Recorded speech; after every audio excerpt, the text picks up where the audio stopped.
Hər bir salamlayıram. Bu günləri biz 11-ci sinif buraxılış imtahanlarında bizə düşəcək ən vacib mövzulardan üslubları izah edəcəyik.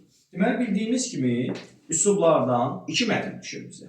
Bu iki mətnlərdən biri bədii üslubda olur, biri isə publisistik üslubda olur. Yaxşı, bizə bəs hansı mövzuda suallar düşə bilər? Bax, o suallar ətrafında danışacağıq. Biz bilirik ki, bədii üslub əsasən necə olur? Bədii üslub ədəbiyyatla bağlı mətn olur. Ədəbiyyatla bağlı mətn olur.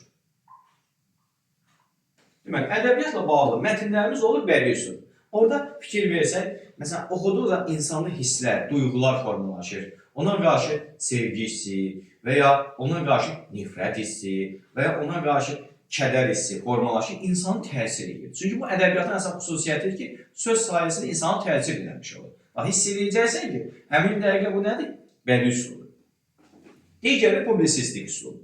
Publisistik üslub əslində qəzet, jurnal və məqalə dilidir. Məqalənin dilidir. Niyə görə? Çünki orada jurnallarda yazılan mövzular. Orada sırf mövzular olur. Məsələn, telefonun yaradılması haqqında bir məlumat verirlər. Velosipedi ilk dəfə harada kəşf ediblər. Yəni, bu cür məlumatlar verirlər ki, bir publisistik, hər hansı bir jurnalda yazılan bir məlumatı vermiş olurlar bizə. Bu da olur bizim publisistik üslubumuzun cümlələri. İndi yaxşı. Bəs bizə necə testlər düşür?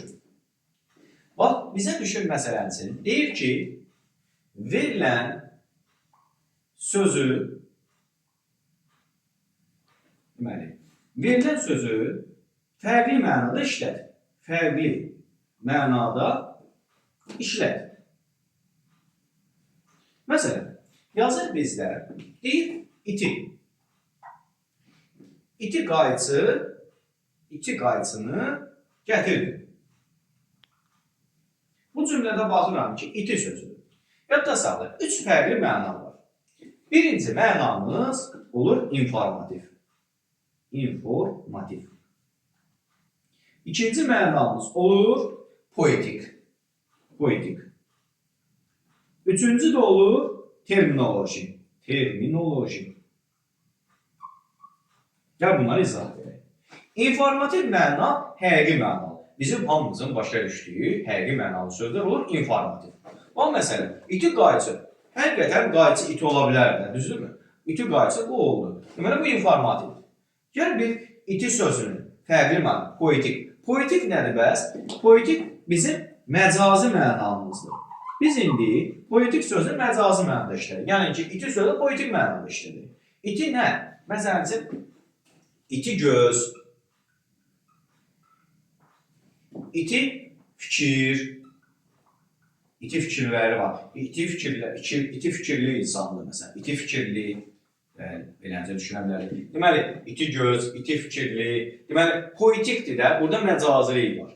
Yaxşı, görək biz iti sözünü, terminoloji necə işlədik? Terminoloji, yəni ki, termin deməkdir. Biz termin kimi işlətsə, terminoloji işlədəcəyik. Məsələn, iti sözünü biz riyaziyyatda, yəni həndəsə mövzusunda, məsələn, iti bucağı. İti bucağı, mən 180 dərəcə. Bu cür cümlədə artıq baxıram ki, bu iti sözü olacaq nə? Termin kimi, qayda kimi. Deməli, bu olacaq terminoloji. Yəni, bizə nə veribsə, digər qalan var. Məsələn, məcazi veribsə, sən onu informativ elə və ya bacarırsansa terminoloji elə və ya termin veribsə, sən onu məcaziyə çevir, yəni informativ çevir və cavabımıza doğru olacaq.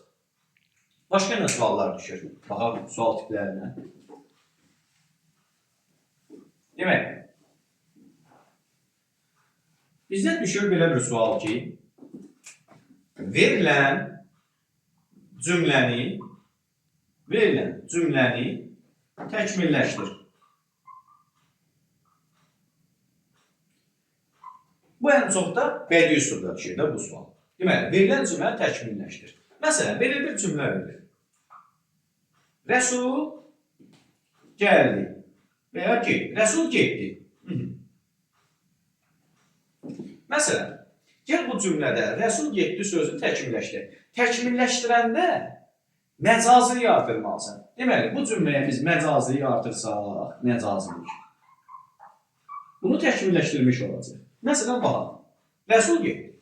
Rəsul getdi sözün yerini yazaram, yola düşdü. Rəsul yola düşdü. Həqiqətən də yola düşdü nədir? Frazoloji birləşməkdə məcazi. Amma mənası dəyişmir. Getdi mənası ifadə edir. Yaxşı, başqa necə məcaziləşdirə bilərik?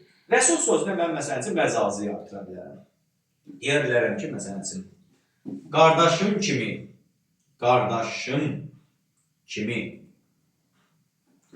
tanıdığım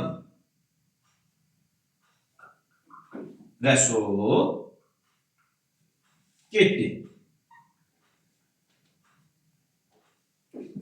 Qardaşım kimi tanıdığım.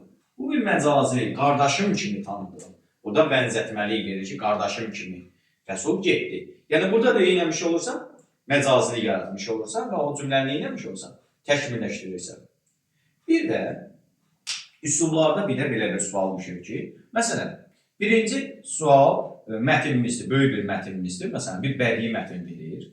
Bədii mətindir və digər balaca bir çərçivədə hər hansı bir elmi mətin verir. Riyaziyyatdan, fizikadan, kimyadan bir mövzu verir və deyir onları müqayisə edir. Bunun üçün də elmi üslubdur, bununla məlumatımız olmalı. Elmi üslub nədir? Elmi, ardıcıllıq, belə deyək, termin sıxlığı, bu onun xüsusiyyətləridir. Bəs bədii üslubun xüsusiyyəti nədir? Gördük ki, bayaq məcazi atır. Deməli, bədii üslubun əsas xüsusiyyəti nədir? Məcazidir. Gəl yazalım.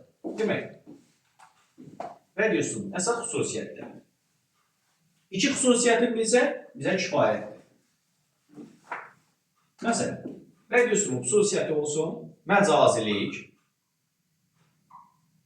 bir də obrazlılıq. Bu iki xüsusiyyəti istənilən vaxt biz bədii üsluba yaza bilərik. Bəs publisistik üslubun əsas xüsusiyyəti nədir? Publisistik üslub istənilən şəxs oxuyaraq məlumat almış ola bilər. Onun üçün də veririk ki, kütləvilik, yəni kütlə üçün yazılır, qəzetdir və bir də aydınlılıq. Bu onun əsas xüsusiyyəti. İstənilən vaxt publisistik üsluba kütləvilik, aydınlıq yaza bilərik. Bəs bu üslubların ortağı nədir? Hamısında nə var? Bu cümləni yazaq. Deməli, yaza bilərik ki, bu cümlədə ortaq olaraq fonksiyonal